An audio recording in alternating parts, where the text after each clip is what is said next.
morning, and welcome to Connections Radio Show, where we talk about ideas that matter. I'm Laurie Fitz, your host, and it's been another tough week, neighbors, but we're showing up and we're being there for each other. I do want to, at the top of the show here, do a shout out for those who may be wanting to go out and doing protests today. Please avoid the Cedar Riverside area. Leaders in the Cedar Riverside community have requested that people, particularly non-residents, stay out of the neighborhood today, Saturday, January 17th, to keep the streets empty and to avoid any clashes. We have word that we're going to have some guests to our city, supremacists, that will be planning a march in that area. Thank you all for joining the conversation today. We have Minnesotans, we've got folks from around the states. We even have some international listeners joining in today. And thank you for being part of the conversation. We're all still struggling with what happened with Renee Good. Why did she have to die? Was she simply at the wrong place at the wrong time with anger that got out of hand? And then the question becomes, could any one of us simply be at the wrong place at the wrong time when angry ICE agents are there? There is fear right now, and there's overwhelm, and as well as exhaustion and anxiety. For people outside of Minnesota, you may not grasp the severity of what's happening here. ICE is literally going door to door, assaulting bystanders, and blatantly kidnapping U.S. citizens and people who are here legally. They are targeting childcare workers, manual workers, and other hardworking regular folks, regardless of their legal status. And it is violent, it is uncontrolled, and it's escalating. Some examples. There have been folks being rammed in their car, then being pulled out and holding down with a knee to your face and neck. I saw a video clip of a disabled individual on the way to a doctor's appointment, and she was also pulled out of the car. There's chemical weapons being used against observers and random bystanders in big intersections in small areas as well as big metro areas. Pepper spraying people directly in their face under no threat. They've kidnapped 2 U.S. citizens who are minors from their job at Target. They were one was dumped bleeding in a parking lot miles away. And we've got schools that have been closed because agents have stormed school grounds. We've got kids that are doing walkouts in response. Their guns drawn without judicial warrants. They're breaking down doors. They're taking people out of their homes. ICE agents crashed into a special education teacher's car, blaming her for them hitting her, and then arrested her and threw her in jail for 12 hours. The president of the Oglala Sioux tribe demands that ICE immediately release 3 tribal members who are being illegally held at an ICE facility in Minnesota. Somehow Native Americans are being considered illegal immigrants, and the Oglala Sioux tribe's memorandum makes it very clear that they are categorically outside immigration jurisdiction. They're reporting abandoned cars all over the place. There's at gas stations with the nozzle still attached on the sides of roads and parking lots. Doors are open, abandoned, and the driver taken. And there's been another shooting. A young woman protester lost an eye. But there is a glimmer of hope. The federal judge last night has prohibited federal immigration agents in Minnesota from arresting, detaining, retaliating against or using force and chemical irritants against peaceful protesters and observers. The injunction limits the force federal law enforcement officers, how much force they can use against demonstrators and observers, while a lawsuit filed by the ACLU of Minnesota on December 17th is still pending. The injunction specifically protects persons who are engaging in peaceful and unobstructive protest activity, including observing the activities of Operation Metro Surge, and that's the name given to the immigration enforcement operation that's going on here in Minnesota. In the January 16th decision, U.S. District Judge Catherine Menendez blocked federal agents from retaliating against those protesting or observing the activities of Operation Metro Surge, arresting or detaining people absent probable cause they committed a crime or were obstructing agents, using pepper spray and other ammunitions and crowd dispersal tools against peacefully protesting or observing, stopping or detaining drivers and passengers of vehicles where there is no reasonable and articulable suspicion that they are forcibly obstructing or interfering with federal agents. So the ordinary neighbors, the judge has ruled, will be protected by the law. I hope so.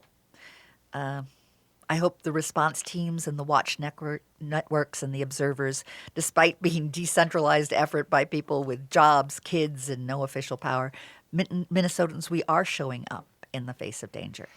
And Minnesota, I'm so proud of being a Minnesotan, and I love my neighbors. We are being threatened by Trump to invoke an insurrection act, allowing him to deploy troops as protests against immigration enforcement operations persist in Minneapolis. So today I'm interested in what is the law? How are our neighbors helping neighbors? How are we handling the overwhelm? And what can we keep doing? Today with me is Rick Bernardo, my co-host. And how are you doing? For the past week and a half, I'm a white guy, so better than probably many, and that's not saying a lot. Nauseous, waves of rage, conversations with people that are not in the room, like your internal dialogue that you don't know what to do with. I've got a background in ethics. I've got a long history of thinking about right and wrong, so I'm chewing that over. How do we be clear about that, and what do we do? And one of the things you've done is you've invited some great guests today. I did. Yeah, wonderful people. There's a lot of inspiration going on in the sense that everybody I know is A, terrified, B, in action doing something to make a good difference. And we have in our first segment Alex Trevino. He is a Twin Cities attorney and a community advocate. Alex, we're so glad you're here today. Thank you. Good morning. Good Thanks morning. for having me. Tell us a little bit about yourself, Alex. A little bit about myself. I was born in Mexico, moved to Minnesota when I was about 9, 10 years old. You don't hear an accent because I moved into an English-speaking home. Um, I became an attorney, and I represent mostly injured workers, mostly immigrants. It's a group of people that needed more help in that area.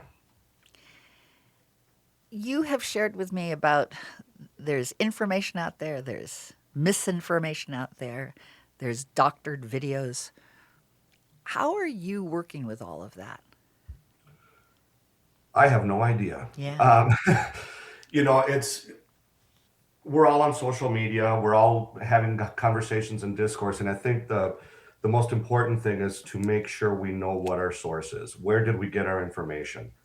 Well, I got it on Facebook. Okay, but Facebook is a platform, right? And then we have to identify, is this a valid set of facts or not? If I walked into court and argued based on these videos and memes that people are using, I would get sanctioned. One of the things that I appreciate about you is that you're really reaching out to everyone to support to support neighbors helping neighbors. And you've had neighbors that weren't necessarily liberals that are working with you today. Tell me a little bit about that. Yeah, that's been a really hard journey for me because I've got family that I've unfortunately pushed out of my life. Would I do it again? I don't know. However, right now we are in my eyes, we're in a war, and this war is about humanity. And I have needed people to forgive me throughout my life. I have needed to change my position on things throughout my life, and I'm doing the best I can to give people that same grace if they're willing to pull themselves out of whatever echo chamber they may or may not be in and come see for yourself. Let's talk about facts. And that has actually been working really well. And tell me how you've done that with a friend. Share with me how you've gotten to the point where you're working shoulder to shoulder? An example is to sit down over a meal, allow them to ask questions, and then um, invite them to see for themselves. I have had situations where I invited them, hey, why don't you come join me? Let me drive you to a couple places. Let's have you witness a few things safely. Hmm. And that's the reality. Those are your eyes. That's why right now, for neighbors, for all of us, our biggest weapon in this war, one of our two biggest weapons in this war is our cameras and our video cameras, because we're documenting real life. We're not doctoring anything. I love the idea that you shared just before our show about you actually are looking forward to a time when you can get back to debating policy, but we're beyond a policy issue right now. Yeah, this is not policy. This is humanity. This is survival. And what I've said to I think what you're referring to is I said to a couple of my friends that I look forward to the day that we sit down again and get into a heated argument about the economy or about what the speed limit should be, whatever. But not now. This is not the time to do that anymore. It's the time to act. In acting, what are some of the things that you're doing out there? I'm helping a neighborhood with organizing, with protecting those that are at risk. I am having these types of discussions. I'm asking other groups of people, how can I help? I've been able to host a roundtable with a bunch of attorneys from a firm and have a conversation. There are so many ways to do this. And then, of course, I'm out there protesting. I'm out there protecting. I'm blowing my whistle. And I've been able to do it all peacefully. If you had the chance to be sharing with people that aren't from Minnesota, that are seeing things on TV and hearing various interpretations, what would you most want them to know about what's happening here? We are under siege. I mean, what got me so involved in this was about a year ago, and I started recognizing that our rule of law, our Constitution, our democracy are under attack. And I reminded myself that I took an oath when I became a lawyer to protect the rule of law and the Constitution. And as this has been growing, snowballing, I 100% know that all that is under attack. So it is my duty to do something about it. What do you think about the judge's ruling? Will it make a difference?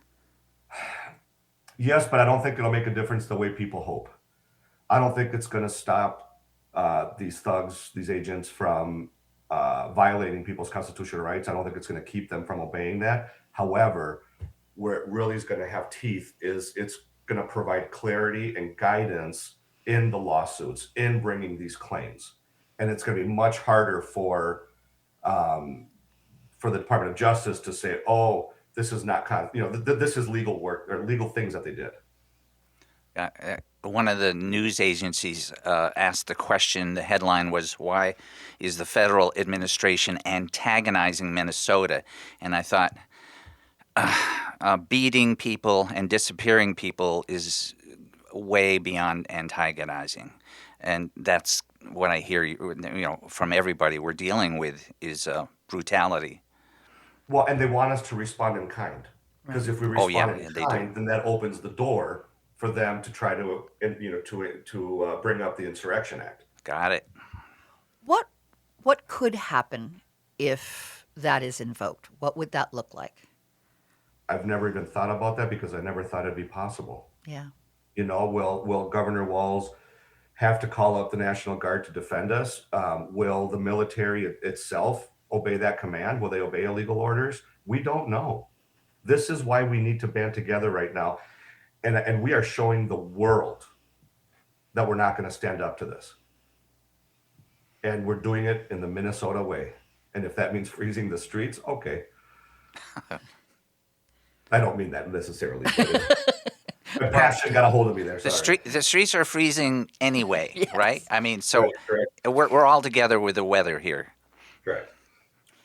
I read one post from a friend of mine that talked about us not just being Midwesterners, we're Northerners.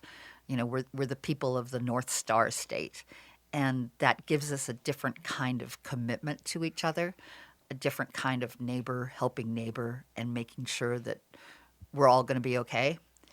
And I'm hoping that through conversations like this, that folks will feel inspired to have their own conversations to how to be there for each other. If you're giving advice to like a neighborhood group that's out there doing what they need to do to help support neighbors, what are some things that you'd like them to know about that they should keep in mind? Follow the law, even if the law itself isn't following it. Um, if you are wanting to witness and observe ICE activity, you know, don't break laws, don't run red lights. If you are standing there filming and they say back up, take your video. I'm assuming you're videoing. You're going to want to take your video, point it at your feet, walk backwards, and then narrate, I am walking back. That way, you have clear documentation that you're obeying order, even if it's an unlawful order in that situation, okay? And everybody has the right to stay silent. ICE doesn't have jurisdiction over U.S. citizens. And don't be afraid to call 911 if you feel that you're being that you're in danger. Good lessons. And what we have is our whistles, our voice, and cameras. Correct. Yeah, I mean, I've since purchased a camera that I can wear on my chest because I don't want to have to fumble with my phone to document. Do you have anything else that you'd like to share before we close out this segment? I so appreciate your legal background, the devotion that you have to immigrants, and the work that you're doing and the work that you're supporting. Just wanted to give you a chance if there's anything else that you'd like to share with the audience. And we've got folks, as I said earlier, that are here from Minnesota and greater Minnesota, in the metro area and the greater Minnesota. We've got folks listening from around the country, and we've got international audience today. What do you most want them to know? And how would you like to close out this segment? Boy, you should have asked me that before we went on air. Sorry about that. I have learned that there are many people who want to help and either don't know how or are afraid, and that's all very real and valid.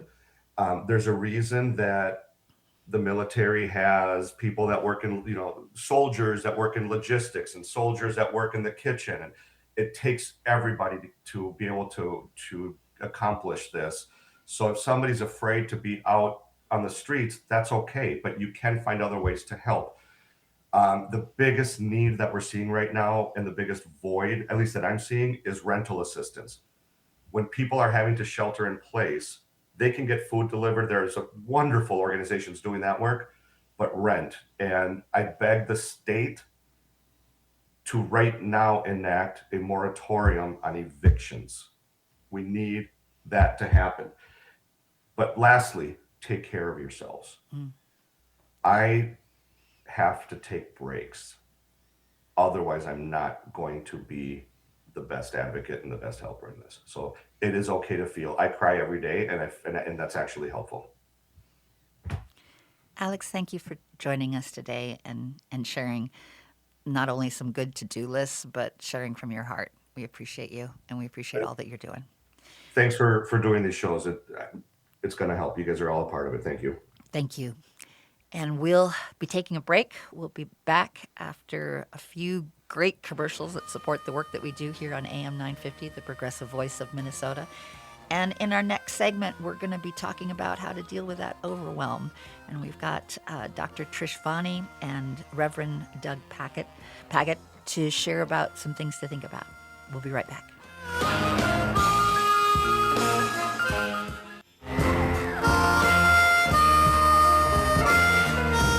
Welcome back to Connections Radio Show, where we talk about ideas that matter.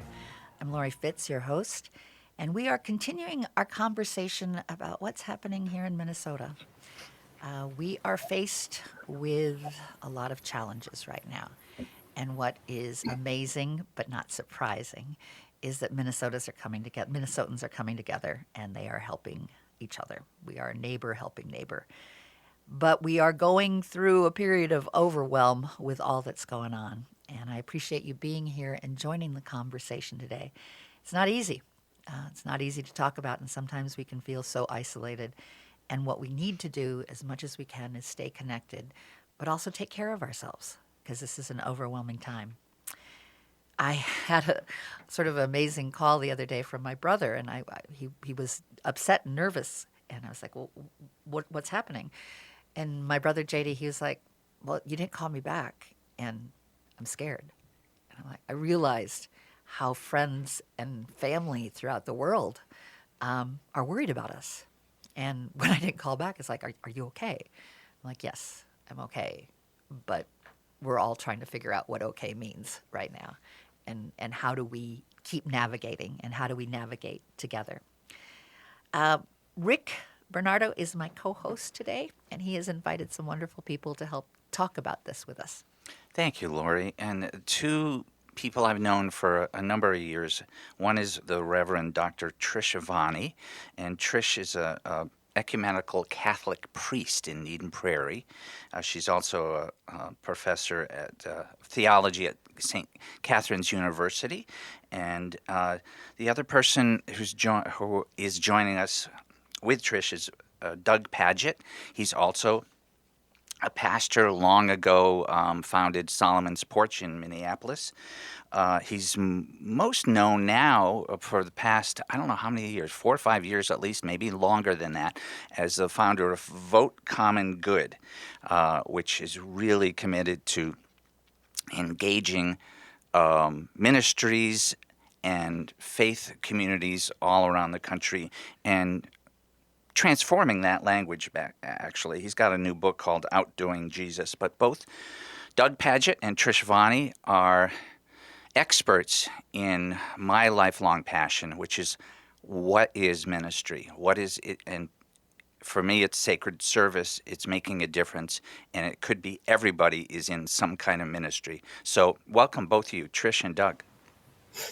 Thanks, Rick. Hey, Rick, good to be with you. Trish, good to see you again. Trish and I were on another call. And I'll tell you, I used to have a radio show there on AM 950, so I know that studio well. I know you probably recognize where we are. It's fun to see it. Yeah, I'm a big fan of AM 950. So it's fun to have thank you you for having your voice out in these difficult times. Trish, tell us about how you're looking at where we are right now, and what can you give us in terms of guidance on how to navigate right now? Thanks, Laurie. Well, I'm in a suburb of Minneapolis. We're not getting the level of coverage that Minneapolis itself is getting. However, we have daily incidents in the Southwest Metro of people being grabbed and dragged and brutalized, of observers being targeted.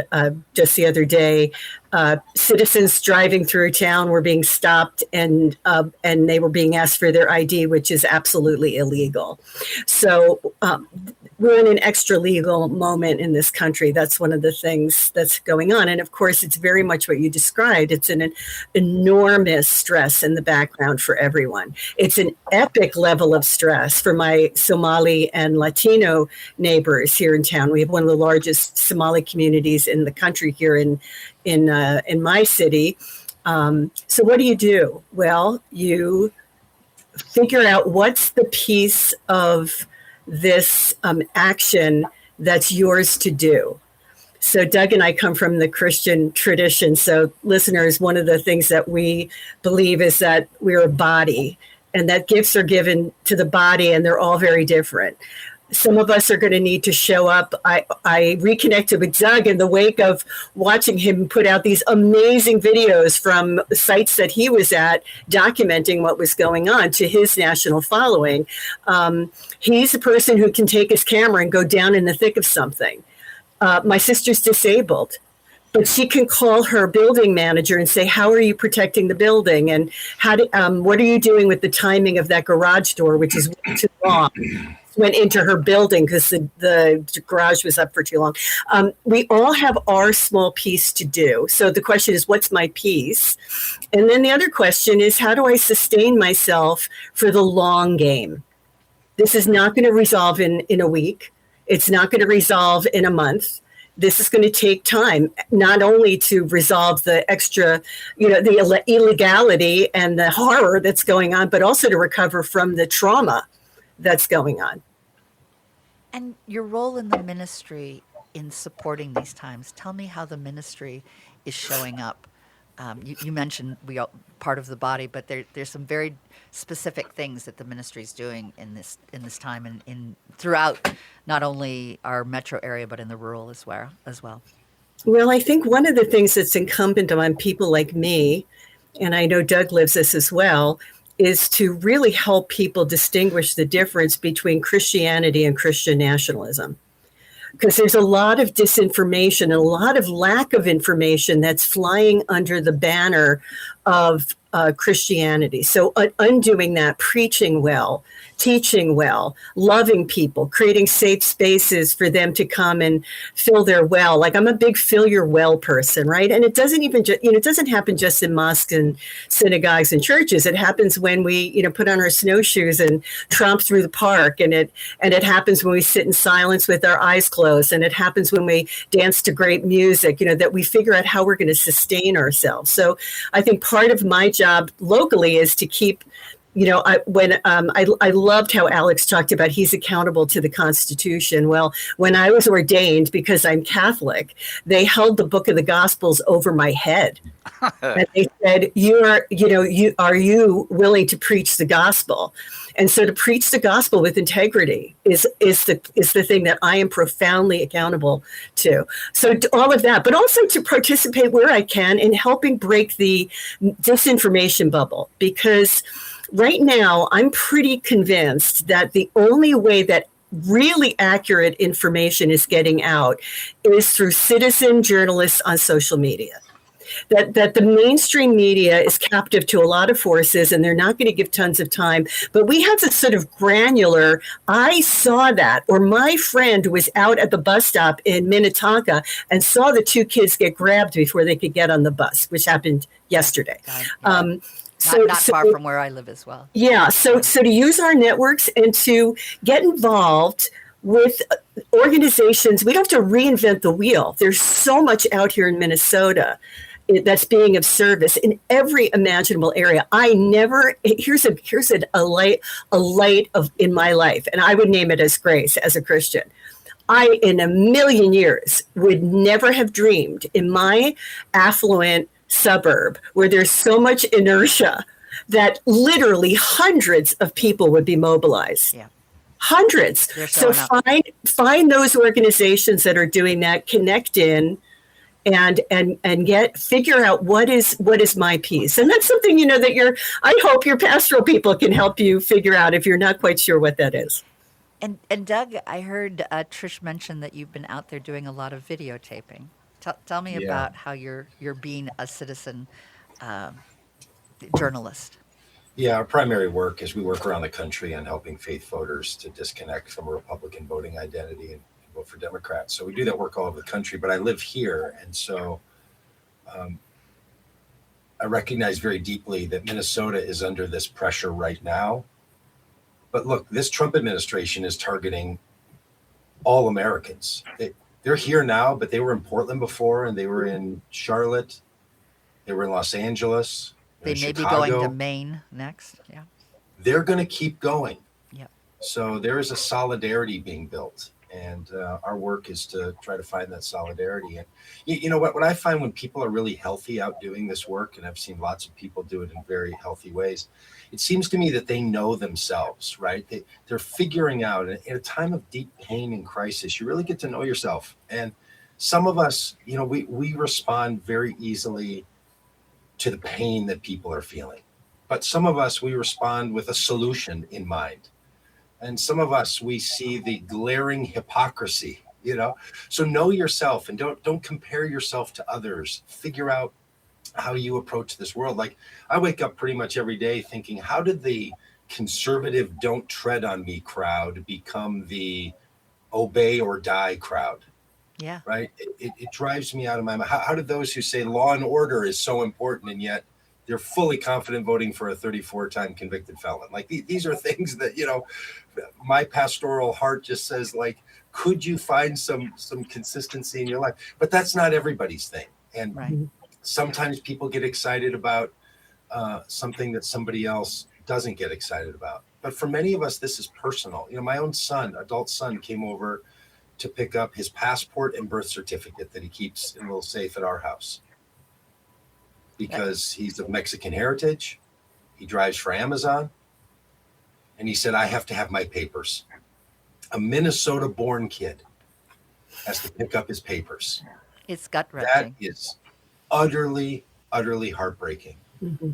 Now, I think Trish said it so well. There's many opportunities. You can find those opportunities. You can engage in them. And I'd also encourage one last thing, and that is check the amount of time that you're spending on issues on videos and news reels and news feeds that are causing you stress and pain.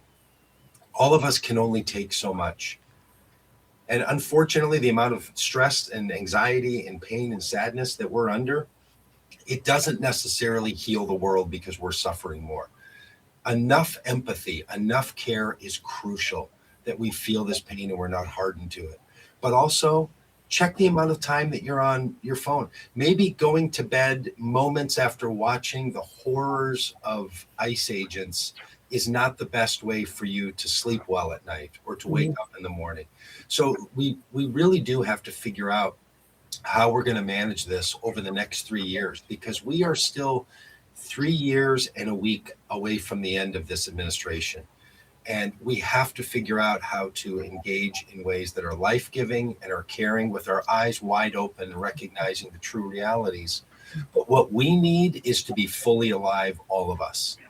And if you find other friends that need a little encouragement, sometimes the encouragement is, hey, look at this. And frankly, sometimes the encouragement is, maybe you've looked at enough for now.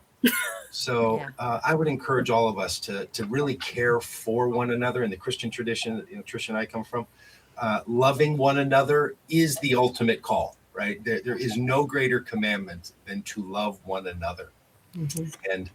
And there's a lot of ways we can find to love one another. I think there are times when we give to others and it's easy to give to others because we feel called upon to, like, there's a need, I need to be there.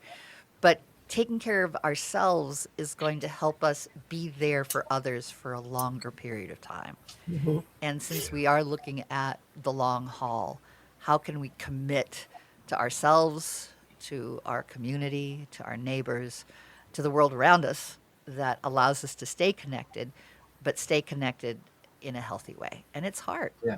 It's just and to hard. Remind each other, look, you're doing enough no matter how much it is, whether you're out there every day with a whistle in your hand or you're helping kids get into school safely, or you're helping the manager at the apartment complex figure out how to run the garage.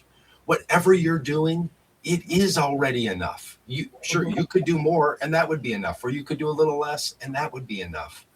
A lot of us Minnesotans have, we're gonna fight ICE with Minnesota nice, but also there's this tendency to feel like maybe we should do a little more, and that word "should" lands really heavy.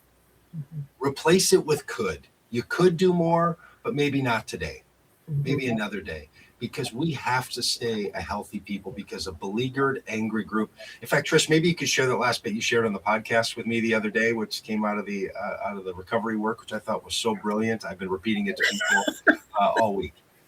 Yeah. So thanks, Doug. I've been part of the 12-step movement for 43 years, which has been probably the bedrock of my spirituality and an enormous blessing to me. And we have a little saying that we say to folks who are new, who are struggling and fearful and shaky. We say, don't get too hungry, don't get too angry, don't get too lonely, and don't get too tired. That those are the slipping points for possibly ending up in a relapse. I want to say that to build on and you know what? Here's the deal.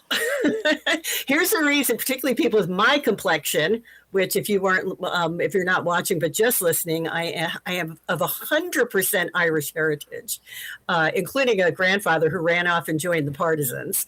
But that people with my complexion have the luxury of quitting. Right? People with my complexion have privilege that allows them to say, I'm really done. I can't do this anymore. We're the people who have to last. We're the people who have to stay in the game for the whole distance. So if you are not taking care of yourself, if you're not eating right, you're not exercising, you're letting yourself get rageful. There's a difference between like holy anger and full-blown rage, right? If you get too tired, I love what you said, Doug, about the doom scrolling. I mean, doom scrolling is just a life sucker, you know? And if you're doing that right before bedtime, you are going to end up not sleeping well. So taking care of ourselves is part of dismantling our privilege in a way. It's saying, no, I'm gonna live my life and be part of this in a way that I last. And you know, about what the work is, you know, I was on the phone with and I would love to have you share more. I'm I'm already 5 minutes over, so if you can do a real quick sharing, We because know your pain. yeah, we have one more segment that we're going to be doing, and I have another guest coming in. But if you want to do just real quick, that would be great, Trish. Yeah, so I was on the phone with one of my young adults yesterday, and they were really struggling because they wanted to go down to an event in Minneapolis today. And you mentioned, Laurie, the request that we don't go down, and to really shift that. What is the work? The work is not just showing up for a protest. The work is looking in on a neighbor. The work is bringing a casserole. The work is standing at this bus stop wearing a yellow ribbon. The work is showing up at the school board. All of this is the work. It's not just the stuff that's most vivid on social media. So give yourself permission to ask, what is my piece of the work, no matter, as Doug said, no matter how small. Thank you so much to both of you.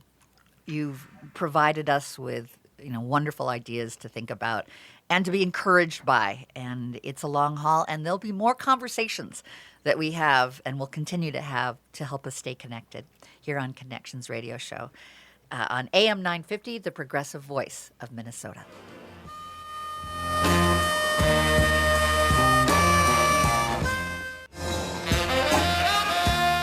Welcome back to Connections Radio Show, where we talk about ideas that matter. I'm Laurie Fitz, your host, and I'm joined with my co-host, Rick Bernardo, who has invited some wonderful guests today. We've had a chance to talk about what is legal, what are the legal ramifications? How does the judge ruling in terms of protecting bystanders, how is that going to be playing out? How do we keep ourselves healthy? How do we keep ourselves geared to the future and supporting what's right in our community? And Rick, you have another guest that you're bringing in today. Another guest is Anthony Tony Signorelli, whom I know for years now. He's been showing up in print with books about how democracy works, how we can have conversations. He's a poet sailor. He's very engaged in the process of how we have a community in the United States and anywhere. And he's also, really probes into all kinds of issues, psychological, philosophical, and practical. And so, Tony, how you doing? I'm great. How are you? I'm okay and nauseous. I'm great, but I'm stressed. Yeah, gotcha. Like all of us. Yeah. Right? Well, thanks for being with us for the last portion of our broadcast. Tony, Sure. You've written recently an essay on martial Right. law is coming to Minnesota and beyond. Tell me Right. about that. So, I wrote this piece. It basically comes out of work that I actually did about 20 years ago when I published a book called Call to Liberty. And in that book, I was looking at what was going on in the Bush-Cheney time and how they were setting the stage for potential of what we're seeing today. It goes all the way back to then. It started with the unitary executive idea that Cheney was pushing, and the laws that they were passing, and in the wake of 9/11 and so on. and you could see this all coming. And so, and what I wrote at that time was that these laws, these principles that they're putting into place in the hands of less benevolent people than Bush and Cheney are going to be a disaster. And so here we are. And so what I thought was important for me it was to write something about how we can see what it is that's going on. And this particular piece that you're referencing just has to do with with kind of the logic behind what we are seeing today.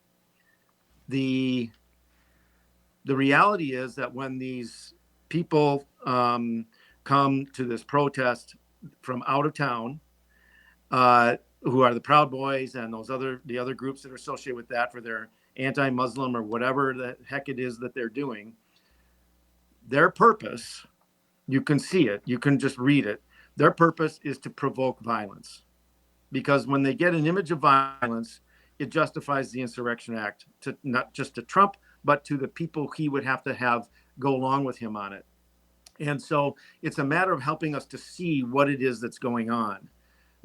That may happen immediately. It may take another week. It may take more images, but the path is that because this is always the fascist playbook, right? That's just how it works. I do have a question for you, Tony, in terms of, I asked this earlier with our other guests. If the Insurrection Act is invoked, do you have advice for us of what to think about and how to deal with that? Well, that's a really good question. And it's one I'm thinking about that I don't have great answers for. And the reason is because we haven't seen this before. We have had traumas. We've had 9/11, for example, but 9/11 was an event that ended. We are going into a period now that is protracted, as your previous guest said, Trish said, and it's going to go on, and most likely. And we we really don't know what it is we need to do about that now. And especially, I don't know, and I wouldn't really want to hazard much of a guess yet, at least, about what folks in the Twin Cities should be doing. I'm not in the Twin Cities anymore. I lived there. I grew up there. I know a lot of people there. I've been around a long time. I've been on AM 950 20 years ago for quite a bit of time. And I understand, it from there, but I'm not there. I'm in northern Wisconsin. And so one of the things that I've been thinking about is what can people from outside do? How can we participate? The guys like Doug, was it your previous guest, who are out there doing the videotapes? For us, that's invaluable because it helps us see and know more of what's going on. But then how do we respond to that? And one of the things that I've been thinking a lot about is that, we have all these discussions going on about Jonathan Ross and Renee Good, or there was this violation or that violation or all that stuff. At the end of the day, one message in my mind needs to come through again and again and again and again. And that's that this world, the one we're in, is the world created by Donald Trump. He could make a decision to end this today, and he doesn't. In fact, he adds to it. He's making it worse. And so the more we talk about all these other details, which are important, I'm not saying that they're unimportant, but when we're from outside and we're not in those details, we don't really know them, analyze the video and all that stuff. But we have to keep coming back to conveying the notion that this is Trump's world. He wants this. He's creating it.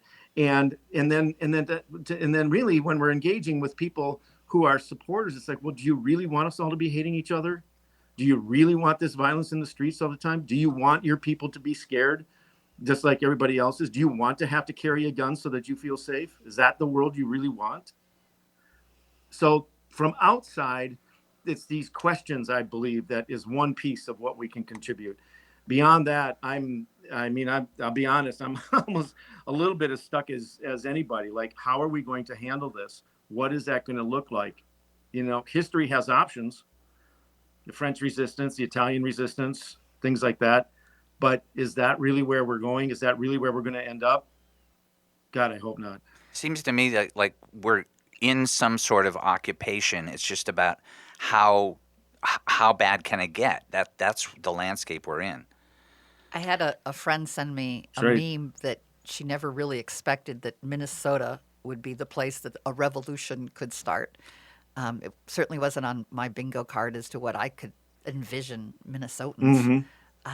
But on the other hand, Minnesotans are locking arms with each other and going, don't do this to our people. These are our neighbors. We care. Yeah. You know, one of the things I noticed along those lines too, that has been just starting to happen. I think that for me at least, from outside, when Renee Good was killed, the shock was pretty overwhelming. And I think, and my sense was that a lot of people felt that in the Twin Cities and outside and around the country.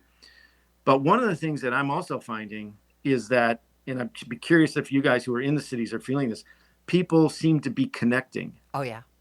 And so it's a deep and powerful like connection right now. It's almost like it's like what we do in Minnesota when we have a major snowstorm. Yes. Right? We connect to each other. We help each other out. We go over and do the other's driveways and this and that and everything. And it's like we are doing that now, it seems like to me. Tony, connecting with each other. Yeah. That was Tony Signorelli. And we're having to wrap it up, but a perfect note to wrap it on. Yes. Thank you so much. Minnesotans, we're there for each other, and we're going to pull you out of a snowbank, but we're also going to be there if you're in danger. And we care. And thank you for caring and being with us today.